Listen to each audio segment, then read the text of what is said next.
we was like a vehicle to spread a good word about Black women, but still be us at the same time. Yeah. So he said, every album, I want to write a song that has a message to it. Because if I'm gonna put my money in this, I want to make sure that there's a message to it. The first song, he wrote a song about teenage pregnancy called "Shitty Situation." Yeah. And because I would have never came up with nothing like that. I didn't have no baby, you know what I mean? Like he wrote that. So he wrote that. Yeah, he wrote "Shitty Situation." Okay. Second album, he wrote a song about AIDS called "All Caught Up." The song about AIDS. Yeah. We knew nothing about that. He planted that one in there. And then the third album on the Nutcracker Suite, he wrote a song called "Dirty Little Secret." And that was about domestic violence. And so it was just a match made in heaven, the way that he sprinkled himself throughout our album and really fine-tuned what we had already done. And just, it was just amazing. Like all that talking shit, we do that all day long. But the parts where you hear something that is a fact, or, you know, in the AIDS song, it says AIDS, you know, the numbers and the factuals around all that stuff, that's all Paris. Okay. Well, speaking of substance, I'm glad you touched on that, because that kind of goes into my next question, is what advice do you have for new female rap artists? Because I don't know if you paid attention or you know, but I know a lot of older female rap artists look at the newer rap artists, the new female rap artists, and kind of feel like they're kind of doing like a prostitution, you know, era, you know, type of rap.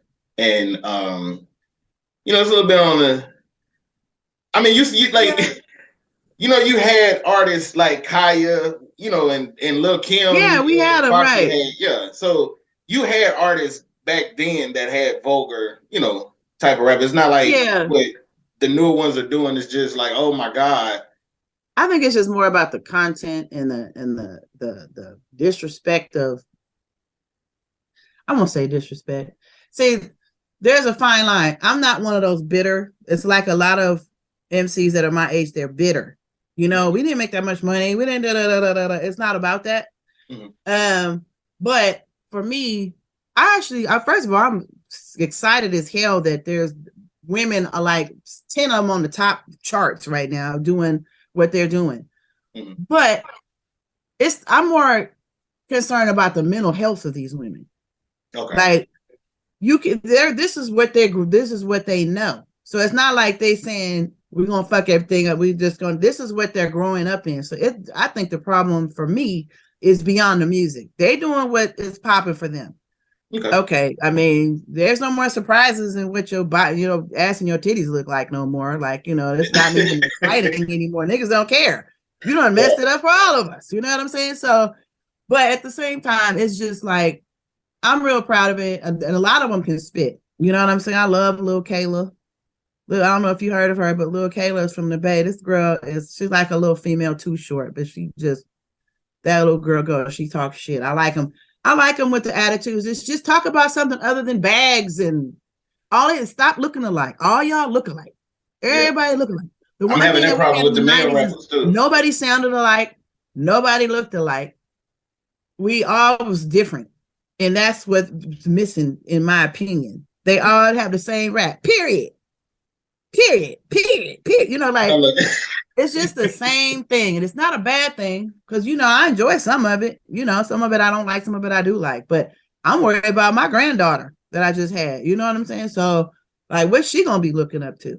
So anyway, I got a song coming out about that. I'm teeter-tottering on, you know, look at you, brand new ass and new tits. But what you teaching little sis? You know what I'm saying? But at the same time, I want to say, yeah, I wish I could have an ass and tits. You know what I'm saying? Like, it's like a little teeter-totter song. It's going to be tight when I get it done. But yeah, so, you know, it's just like, I don't know. It is what it is. The world changes. The people we used to look at, our parents used to look at us like we was crazy when we was doing what we was doing. Now we're looking at them like they crazy. So it's just a change of the times. Yeah, which I agree. And I say the same thing. Can't control it. It's nobody's fault. You know what I'm saying? It's just what's happened to the world is all fucked. The world is fucked right now. We grew up in fun times. Like it is. Well, okay, I want to say this. I grew up on drug dealer music. They growing up on drug user music. I know. I think somebody else said that too. I want to say it was. I don't know. I said it. You might have heard me say it on another podcast because I said it before. Yeah. But this guy I know told me that, and I said I'm saying that everywhere I go because that's exactly how I feel.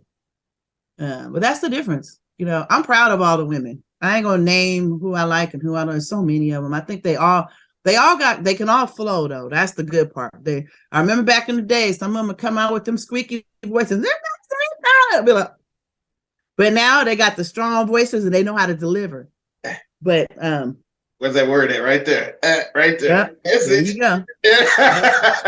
That part.